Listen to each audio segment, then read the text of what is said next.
بسم اللہ الرحمن الرحیم. میں ہوں سردار فیصل.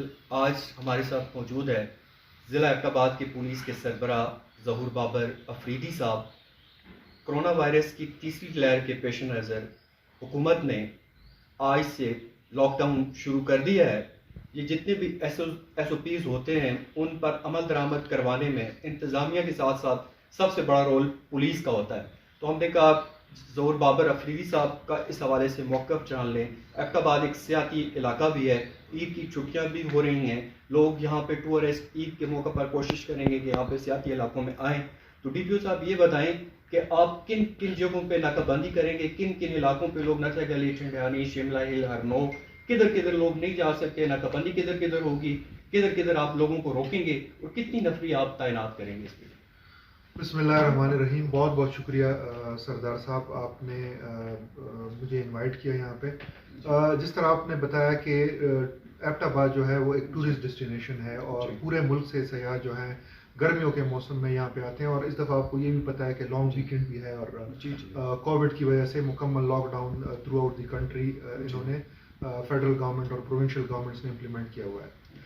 اس سلسلے میں ہم نے ایک کمپریہنسو سیکیورٹی آرڈر نکالا ہوا ہے ڈسٹرکٹ ایڈمنسٹریشن کے ساتھ مل کے, اور جتنے بھی ہمارے انٹری ایگزٹ پوائنٹس ہیں جس میں آپ نے ذکر کیا ہے مسلم آباد کا, ہمارا ہرنو کا ہے, کلندر آباد کا ہے, باڑیا ہمارا چیک پوسٹ ہے, یہ ہمارے میجر جو ہے انٹری ایگزٹ پوائنٹس ہیں. اس پہ ہماری پراپر ڈپلائمنٹ ہوگی, ڈسٹرکٹ ایڈمنسٹریشن کے نمائندے اس پہ ہوں گے, ہمارے ٹریفک کے نمائندے اس پہ ہوں گے, اور ہماری کوشش ہوگی کہ جتنے بھی سیاح ادھر سے آ رہے ہیں ہم ان کو ان پوائنٹس پہ روکیں.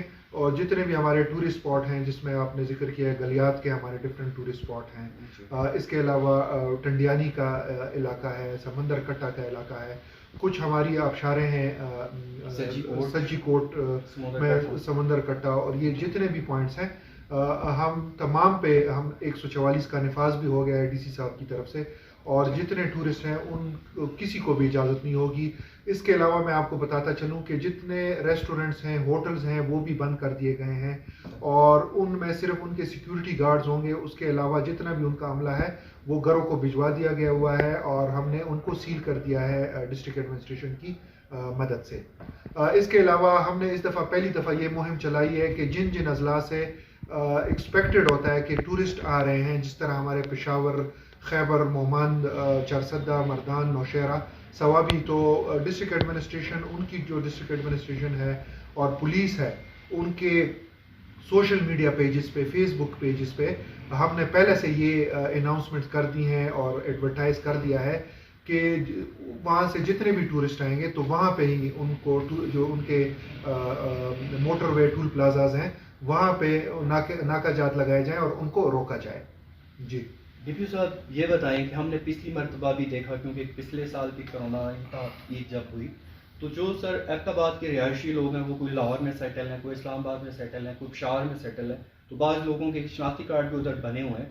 تو پچھلی بار یہ دیکھنے میں آیا کہ آپ نے ناکہ بندیاں جہاں پہ مسلم آباد پہ یا جدھر بھی کی ہوئی تھیں ان لوگوں کو بھی روکا گیا, ان لوگوں کو بھی تنگ کیا گیا. تو ان لوگوں کے لیے کیا ہوگا, وہ کیسے آئیں گے اپنے گھروں میں؟ دیکھیں, جس طرح آپ نے کہا کہ لوکل لوگ ہیں اور جو باہر رہ رہے ہیں, لیکن آپ کو پتہ ہوگا کہ ان کے شناختی کارڈ میں مستقل پتہ ہمیشہ اپنے ڈسٹرکٹ کا ہی ہوتا ہے. دوسری چیز یہ ہے کہ ہم نے ساری لوکل نفری لگائی ہوئی ہے تو ان کی جان پہچان لازمی ہوتی ہے. تو انشاءاللہ العزیز اس طرح جو ہم نے میکینزم بنایا ہوا ہے کہ اس میں ہمارے ڈی ایس بی کے لوگ ہوں گے, لوکل پولیس کے لوگ ہوں گے, ڈسٹرکٹ ایڈمنسٹریشن کے لوگ ہوں گے. تو انشاءاللہ کوشش ہماری یہی ہوگی کہ جو لوکل لوگ ہیں ان کو کوئی تکلیف نہ ہو. ڈی پی او صاحب, لوگوں کو پولیس کے بیہیویئر سے زیادہ, رویے سے زیادہ شکایات ہوتی ہیں. ابھی آپ ناکہ بندی کریں گے, لوگوں کے ساتھ تو تکرار بھی ہوگی, اس طرح بھی. آپ ایک سجیشن ہے کہ آپ جدھر جدھر ناکہ بندی کریں, ایک آپ کا بینر اویزہ ہو جس پہ آپ کا نمبر یا کسی ایس پی صاحب کا نمبر ہو. اگر کسی کو کوئی کمپلینٹ ہو یا کوئی اس حوالے سے کوئی آپ سے بات کرنا چاہے تو وہ آپ سے کر سکے. اس حوالے سے آپ کیا کریں گے؟ دیکھیں, جتنی ہماری ڈپلائمنٹ ہے وہ تو پراپر بریفنگ کے ساتھ ہی ہم اس کو ڈپلوائے کرتے ہیں. جہاں تک بینرز کا سوال ہے تو وہ ہمارے تمام تانا جات, ہمارے جتنے بھی بیریئرز ہیں, جو ہمارے انٹری ایگزٹ پوائنٹس ہیں, ان تمام پہ ہمارے بینرز لگے ہوئے ہیں, پینافلیکسز لگے ہوئے ہیں, اور اس پہ نہ صرف کنٹرول کے نمبر ہوتے ہیں بلکہ جو کہ علاقے کے افسران ہوتے ہیں ان تمام کے نمبرات اس پہ درج ہوتے ہیں. ڈی پی او صاحب, دکانیں بھی آج سے مکمل طور پر بند ہو گئی ہیں, ماں سوائے عشاء خوردنوش کی دکانوں کی. تو تو اگر کوئی وائلیٹ کرتا ہے، جیسے تاجروں کے جو مرکزی صدر ہیں اس نے کہا جی ہم چاند رات تک کاروبار نہیں بند کریں گے، اگر کوئی دکان کھلی ہوتی ہے، کوئی وائلیشن کرتا ہے تو اس صورت میں آپ کیا کارروائی کریں گے؟ دیکھیں یہ ایک جوائنٹ اور فیصلہ ہوا ہے جس میں نہ صرف وفاقی حکومت، صوبائی حکومتیں، بلکہ تاجر تنظیمیں بھی شامل تھیں اور اس کے بعد یہ فیصلہ لیا گیا ہے. تو جو بھی اس کی وائلیشن کرے گا، جو بھی قوانین ہمارے ہیں، ہمارے پاس NDMA کے ایکٹ ہے، ہمارے پاس 144 کی وائلیشن میں ہم کارروائی کر سکتے ہیں، تو ہم ان تمام دکانداروں کے خلاف اور جو ٹرانسپورٹرز ہیں ان کے خلاف ہم کارروائی کریں گے. ڈیپیو صاحب، پچھلے دنوں ایک واقعہ دیکھنے میں آیا سوشل میڈیا پہ، ایک ماں اپنے بچے کے لیے بڑا رو رہی تھی، ماسک نہ پہننے کی وجہ سے اس کے بچے کو اندر کر دیا تھا. بڑا اچھا رول ادا کیا، پھر آپ نے نوٹس لے کے اس کے بچے کو رہا کروایا. تو پولیس کو کہیں گے کہ ان دنوں میں ذرا سا لوگوں کو بجائے اندر کرنے، حوالات بھیجنے کے، جیل بھیجنے کے، وہ لوگوں کی اصلاح کریں، اس کو ماسک پہنا دیں موقع پہ. دیکھیں ہم بھی آ رہی ہے، غریب لوگ بعض ضمانت بھی نہیں کروا. جی آپ بالکل صحیح کہہ رہے ہیں. اس میں یہ ہے کہ ہماری نہ صرف انفورسمنٹ ہے، بلکہ آپ نے دیکھا ہوگا کہ پولیس اور ڈسٹرکٹ ایڈمنسٹریشن ماسک ڈسٹریبیوشن بھی کرتی ہے. بازاروں میں جاتی ہے، جن کے پاس ماسک نہیں ہوتے تو ان کو ماسک بھی پہناتی ہے. جہاں تک آپ نے کہا کہ ہم نے قانونی کارروائی کرنی ہوتی ہے جہاں پہ وہ ہمیں وائلیشن نظر آتی ہیں، پولیس کبھی بھی کسی کو جیل نہیں بھجواتی، یہ عدالت کے تھرو ہی جاتی ہے اور عدالت ان کو ضمانت بھی دیتی ہے اور عدالت ان کو رہا بھی کرتی ہے. ہماری طرف سے یہی ڈائریکشنز ہوتی ہیں کہ ہم حد الوسع یہی کوشش کرتے ہیں کہ لوگ غیر ضروری طور پہ حوالات نہ جائیں، چونکہ وہاں پہ بھی یہ آپ کو پتہ ہے کہ کرونا پھیلنے کا خدشہ ہوتا ہے، کووڈ پھیلنے کا خدشہ ہوتا ہے. تو ہماری یہی کوشش ہوتی ہے کہ ہم ڈسٹرکٹ ایڈمنسٹریشن کے جو ان کے پاس مجسٹریل پاورز ہیں ادھر ہی ان کو جرمانہ کریں اور ان کو پھر چھوڑ دیں. جی ڈیپیو صاحب، یہ بتائیں کہ تھانہ کے بکوڑ کی حدود خان میں ایک واقعہ پیش آیا. 7ویں جماعت کے طالب علم حسن ظہور بچے کو تراویح کم پڑھنے پر تشدد کا نشانہ بنا کے قتل کیا گیا. اس پہ باپ نے آپ کی پولیس پہ بھی کوئی الزام عائد کیا ہے کہ پولیس نے بھی کوئی رشوت لی ہے ملزمان سے، اور ایک ملزم ابھی اریسٹ ہوا ہے، دوسرا نہیں ہوا. یہ بتائیں وہ کب تک اریسٹ ہو جائے گا، اور جو انہوں نے الزام عائد کیا ہے پولیس پہ، اس حوالے سے آپ نے کیا کارروائی کی؟ دیکھیں وہ بڑا ہی انفارچونیٹ واقعہ ہوا ہے. ایک ینگ لڑکا تھا اور اس کو پہاڑ سے دھکیلا گیا اور پھر وہ نیچے جب گرا ہے تو اس کے اسپائنل کارڈ انجریز ہوئی تھی اور جس کی وجہ سے وہ جانبر نہیں ہو سکا اور اسپتال میں وہ فوت ہو گیا. اس میں آپ کو بتاتا چلوں کہ یہ تراویح کا مسئلہ بالکل نہیں تھا جس طرح سوشل میڈیا اور الیکٹرانک پرنٹ میڈیا پہ چلایا جا رہا ہے. یہ آپس میں بچوں کا ہی معاملہ تھا جو شرارتیں کرتے رہتے ہیں، اور میرے خیال میں کسی وجہ سے اس کو دھکا دے دیا گیا، لڑائی جھگڑا ان کا ہوا ہوگا مسجد کے باہر، اور پھر آگے وہ جب گئے ہیں تو پہاڑی سے اس کو دھکا دیا گیا اور وہ پھر بیچارہ جس سے زخمی، اور پھر کل پرسوں رات جو ہے وہ اس کی ڈیتھ ہو گئی.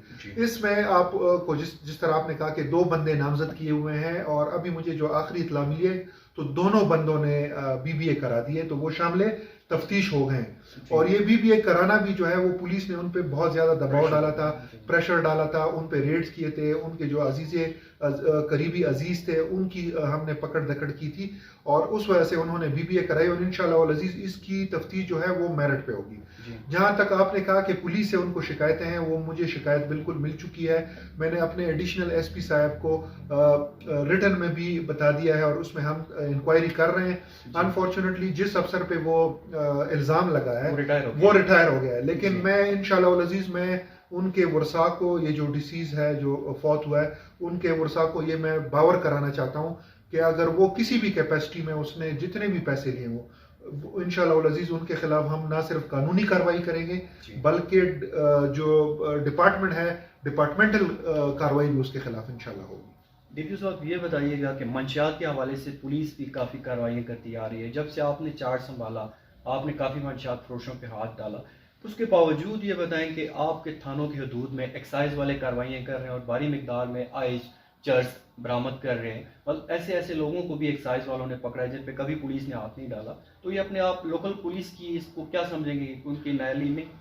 دیکھیں منشیات جو ہے وہ پہلے صرف پولیس کا ڈومین ہوا کرتی تھی، اور اب اس کے بعد ایکسائز کا ڈومین بھی اس میں آ گیا ہے. تو ماشاءاللہ ایکسائز بھی بہت اچھا کام کر رہی ہے. اگر میں آپ کو اپنے ڈسٹرکٹ کی مثال دوں تو پچھلے 3 مہینوں میں ہم نے 200 سے اوپر پرچے دیے ہیں منشیات کے، تو یہ ایک بہت بڑی تعداد میں ہے۔ انشاءاللہ العزیز میری ایبٹ آباد کے عوام سے یہ میں نے پرومس کیا ہوا ہے، اور میں نے اپنے پولیس ڈپارٹمنٹ سے یہ حلف لیا ہوا ہے کہ ہم ایبٹ آباد سے منشیات کا کلا کما کریں گے انشاءاللہ العزیز، اور یہ میں آپ کو کر کے دکھاؤں گا۔ جو بھی منشیات میں ملوث ہوگا، چاہے وہ جس بھی ڈپارٹمنٹ سے ہے، چاہے وہ سرکاری ملازم ہے، چاہے وہ پولیس کا ملازم ہے، اس کو ہم بالکل کوئی رعایت نہیں دیں گے، اور بلا خوف و خطر ہر کسی کے خلاف انشاءاللہ ہم کارروائی کریں گے اور جینون پروگرس آپ کو دیں گے انشاءاللہ۔ ڈی پی او صاحب، آپ کی کافی پولیس والوں سے بھی منشیات برآمد ہوئی ہے، کچھ سابقہ آپ کی پولیس میں ہے، کچھ موجودہ پولیس میں ہے، کچھ کے خلاف آپ نے کارروائی بھی کی ہے، تو آپ بتائیں آپ نے ایسے لوگوں کی کوئی نشاندہی کی ہے کہ پولیس میں جو منشیات میں کا کام کر رہے ہیں؟ دیکھیں، اس میں ہمارے آئی جی صاحب کی طرف سے بھی کلیئر کٹ ڈائریکشنز ہے، اور ریٹن میں ہمیں مراسلہ ملا ہے کہ جو بھی پولیس والے ہوں گے کسی بھی جرائم میں وہ انوالو ہوں گے، ان کے خلاف ہم کارروائی کریں گے، چاہے وہ کسی بھی رینک کا بندہ ہو۔ اور آپ نے دیکھا ہوگا کہ ایبٹ آباد میں بدقسمتی سے 2-3 اس طرح کے ہمارے ملازم تھے جو کہ ان کے ساتھ ملے ہوئے تھے، اور مجبوراً ہمیں ان کے خلاف کارروائی کرنی پڑی۔ تو انشاءاللہ العزیز آگے بھی ہم دیکھ رہے ہیں، ہم چھان بین کر رہے ہیں کہ جو بھی ہمارے ملازم ہیں، چاہے وہ جس بھی محکمے کے ہوں، نہ صرف پولیس کے بلکہ ڈفرینٹ ڈپارٹمنٹس کے، تو ان کے خلاف ہم انشاءاللہ العزیز کارروائی کریں گے۔ ڈی پی او صاحب، آخری سوال آپ سے یہ کرتے ہیں کہ ٹرانسپورٹ جو ہے، پبلک ٹرانسپورٹ کو گورنمنٹ نے آج اور کل تک کی اجازت دے دی ہے، تو آج ایبٹ آباد میں جو مقامی ٹرانسپورٹ ہوتی تھی وہ ہفتہ اتوار بند ہوتی تھی، آج وہ بند رہے گی یا نہیں رہے گی؟ کل سے مکمل بند ہوگی؟ اور جو پبلک ٹرانسپورٹ کل سے پرسوں سے بند ہونے جا رہی ہے، اسے کس طرح آپ اس فیصلے کو عمل درآمد، کون سی گاڑیاں پھر آ سکتی ہیں، کون سی نہیں آ سکتی ہیں، یہ ذرا سا بتا دیں۔ دیکھیں، ہفتے اور اتوار کو جو انٹرنلی ڈسٹرکٹ کے انٹرا ڈسٹرکٹ جو ٹرانسپورٹ ہے، صرف اس پہ بالکل پابندی ہے۔ جو ڈسٹرکٹ کے اندر ٹرانسپورٹ ہوگی اس پہ مکمل پابندی ہے۔ جو انٹر ڈسٹرکٹ ہے، یعنی ڈسٹرکٹ ٹو ڈسٹرکٹ ٹرانسپورٹ ہے، وہ ہفتے اور اتوار کے دن کی ان کو چھوٹ دی ہوئی ہے، اور انشاءاللہ العزیز منڈے سے پھر ہر طرح کی ٹرانسپورٹ پہ مکمل پابندی ہوگی۔ اور جس طرح میں نے آپ کو کہا کہ 16 مقامات پہ ہم نے ناکہ بندی کی ہوئی ہے، اور ان 16 مقامات پہ جو بھی ٹرانسپورٹ آئے گی تو اس کو امپاؤنڈ کیا جائے گا اور اس کے خلاف قانونی کارروائی کی جائے گی۔ سر، جس بندے کے پاس اپنی گاڑی ہے وہ تو آ سکتا ہے نا؟ وہ تو آ سکتا ہے، اس کے لیے کوئی مسئلہ نہیں ہے۔ ڈی پی او صاحب، آخر میں ایبٹ آباد کے شہریوں کو کورونا کی ولایت بھی ہے، لاک ڈاؤن بھی ہے، کیا میسج دینا چاہیں گے آپ؟ دیکھیں، ایبٹ آباد کے لوگوں کے لیے میرا صرف یہی میسج ہے کہ جتنے بھی اقدامات حکومت اٹھا رہی ہے، جو ڈپارٹمنٹس محنت کر رہے ہیں، وہ آپ کے لیے کر رہے ہیں۔ وہ آپ کو خدا نخواستہ جو کرونا کی بڑھتے ہوئے کیسز ہیں ڈفرینٹ ڈسٹرکٹس میں، ہسپتالوں میں جو کرونا کے مریضوں کا رش ہے، جو آئی سی یوز میں وینٹیلیٹرز پہ رش ہے، اسی کو مد نظر رکھتے ہوئے حکومت نے یہ فیصلہ کیا ہوا ہے کہ لاک ڈاؤن کیا جائے، کہ خدا نخواستہ یہ کیسز نہ بڑھیں۔ جس طرح آپ ہمارے پڑوسی ملک انڈیا کے حالات دیکھ رہے ہیں کہ وہاں پہ ہزاروں کی تعداد میں لوگ ڈیلی بیسس پہ مر رہے ہیں، تو ان حالات سے بچنے کے لیے ہم یہ تمام اقدامات اٹھا رہے ہیں۔ میری ایبٹ آباد کے عوام سے اپیل ہے، ٹریڈر سے اپیل ہے، ٹرانسپورٹر سے اپیل ہے کہ ان اقدامات کے امپلیمنٹیشن میں ڈسٹرکٹ ایڈمنسٹریشن اور پولیس کی مدد کریں۔ اس کے علاوہ میں عید کے لیے ایک میسج دینا چاہتا ہوں ایبٹ آباد کے عوام کے لیے کہ خدا را ایریل فائرنگ سے دور رہیں۔ یہاں پہ بہت سی شکایتیں آتی ہیں کہ ایبٹ آباد میں چاند رات کو بہت زیادہ ایریل فائرنگ ہوتی ہے۔ اس دفعہ ہم نے ایک کمپریہنسو سیکیورٹی پلان بنایا ہوا ہے، اور میں آپ کو یقین دلاتا ہوں انشاءاللہ العزیز، میں عوام سے اپیل کرتا ہوں کہ وہ ہماری مدد کریں اور نشاندہی کریں کہ جو بھی ایریل فائرنگ کر رہا ہے اس کی ہمیں سیکرٹلی موبائل نمبرز پہ، پی ٹی سی ایل اور لینڈ لائن نمبر پہ ہمیں اطلاع دیں، ان کے خلاف ہم سخت سے سخت کارروائی کریں گے۔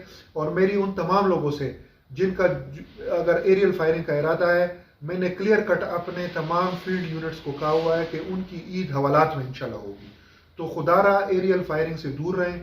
اس سے خدا نخواستہ بچوں کا، خواتین کا اور بے گناہ لوگ جو گھروں میں بیٹھے ہوتے ہیں، جو بازاروں میں بیٹھے ہوتے ہیں، ان کا نقصان ہو سکتا ہے۔ تو ایریل فائرنگ سے دور رہیں اور ایریل فائرنگ کی روک تھام کے لیے ایبٹ آباد پولیس کا ساتھ دیں۔ بہت بہت شکریہ۔ شکریہ جی۔